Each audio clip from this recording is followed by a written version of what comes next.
Réveille-toi, Stéphane. Je suis Lia de ton appartement, vendu avec ton boîtier internet. Tu es dans le futur. Quoi?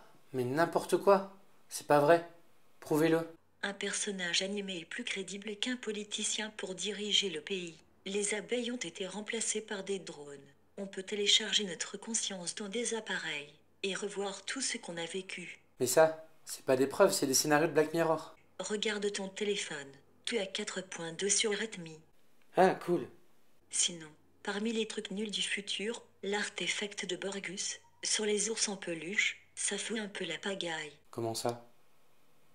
Tu veux parler du bug des lunettes qui ont transformé Grumly en zombie? Exactement.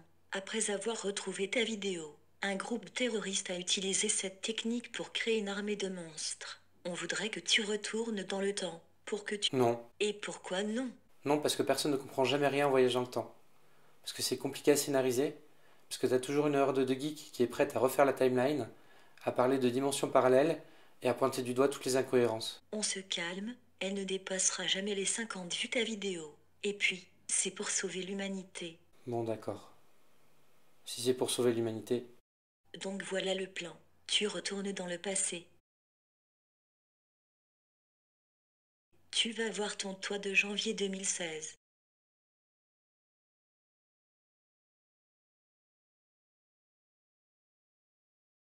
Tu lui dis de ne pas donner les lunettes à Grumly.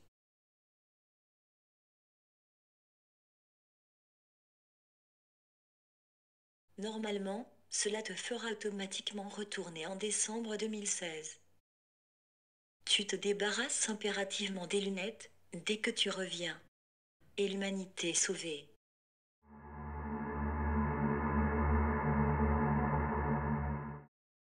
Bonjour et bienvenue dans Pas encore vu, épisode 12. Je suis vraiment content de vous retrouver. Je suis de retour du futur et ça fait vraiment plaisir. Et puis, pour terminer l'année, je vais vous balancer que du lourd.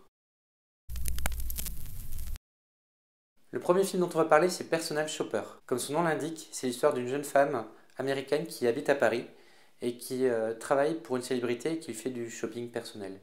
Et tout se passe bien jusqu'à ce qu'elle reçoive des messages étranges.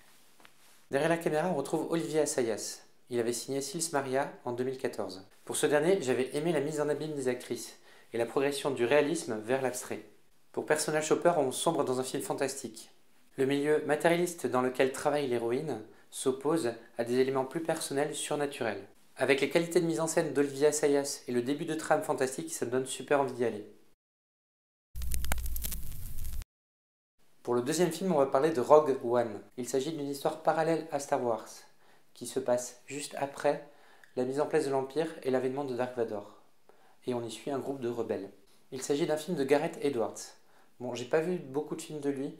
Le seul film que j'ai vu, c'est Monsters de 2010, qui raconte une histoire d'amour pendant un exode suite à une invasion extraterrestre. Bon, le film n'était pas parfait, mais les personnages étaient très réussis et l'ambiance était assez incroyable.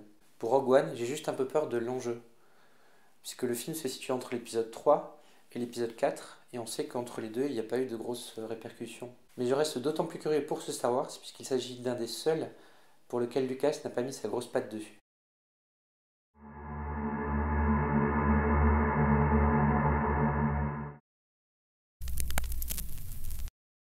Pour le dernier film de l'année, je vous ai parlé du lourd, et bien là, on va parler de vaisseaux extraterrestres en forme de cailloux qui menacent la Terre.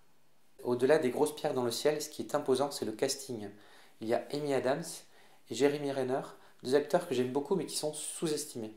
Amy Adams, vous avez pu la voir dans Her ou dans American Bluff, où elle est excellente. Et Jeremy Renner, vous avez pu le voir dans Le Démineur de Catherine Bigelow. Enfin, à la réalisation, il y a un réalisateur que j'aime beaucoup, c'est Denis Villeneuve.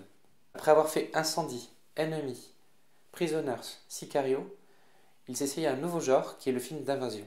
Denis Villeneuve, c'est un réalisateur qui arrive à créer de la tension avec très peu d'effets et c'est toujours très maîtrisé. Bref, vous l'avez compris, je n'ai pas du tout hésité à mettre ce film dans ma sélection du mois de décembre et pour conclure l'année, je pense qu'il n'y a pas mieux. Voilà, c'était l'épisode 12 de Pas encore vu. J'espère que je vous ai donné envie d'aller voir des films. J'espère vraiment que toute cette année vous a plu. Moi, ça a été un vrai plaisir de vous retrouver tous les mois et de vous faire cette chronique. On se retrouve l'année prochaine pour de nouvelles aventures. Et d'ici là, allez au cinéma.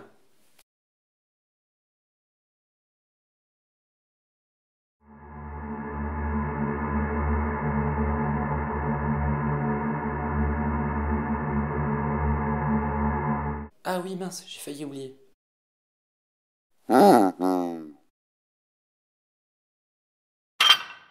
Hasta la vista, baby.